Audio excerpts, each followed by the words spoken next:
tell you I'll be fine. I still want you by my side. Please just try to read between the lines.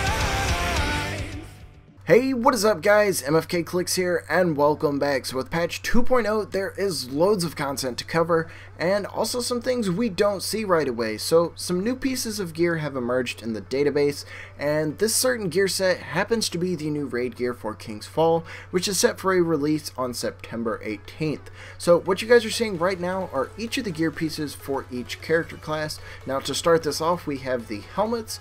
For the Warlock, we have the Mouth of the Titan, we have the War Newman's Crown, and for the Hunter, we have the Dark Hollow Mask. Now, each helmet also has a raid-specific perk, which is to be expected. All of the past iterations of endgame activities, the armor itself has had perks that focus on that activity. So, for the helmet, we have Take That.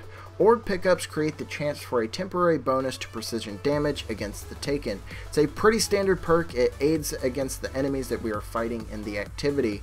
Now moving on to the gauntlets, we have for the Warlock the Grasp of Air, for the Titan the War Newman's Fist, and the Hunter with the Dark Hollow Grasp. The raid specific perk for the gauntlets is called the Buddy System. This perk gives the player faster weapon reload while in an aura. I'm not sure exactly what an aura is going to be inside of the King's Fall raid, so we'll just have to wait and find out, but it does sound like a pretty interesting mechanic we will be encountering.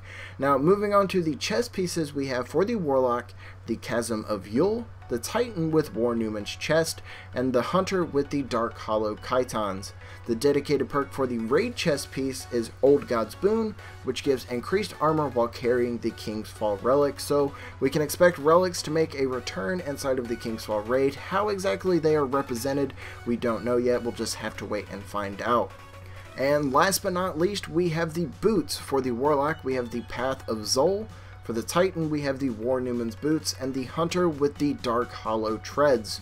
Now, the perks for these are a little interesting. It's called Run for Your Life, and this gives increased agility while torn between dimensions. So this is giving us a little bit of insight on some possible mechanics we'll be facing in the raid.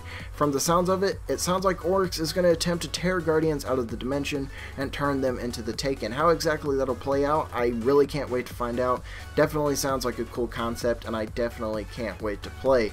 Now, with all of these things being added to the database, there was one other thing that came up right alongside these, and that is the fact that there are two variations of these armor pieces.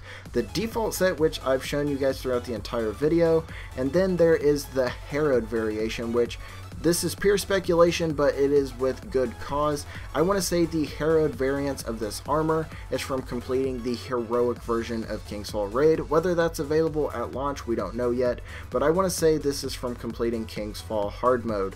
Each armor piece has a nice color scheme change. They've got like dark blues, neon greens, kind of like the Crucible armor that we will see with the Taken King, and then there are some slight visual changes to it just to differentiate it from the standard raid gear that we'll be earning in normal mode. I'd definitely wear it, but anyways, let me know what you guys think. What is your favorite piece of gear that you saw? But anyways, I want to thank you guys for watching, and I will catch you guys later.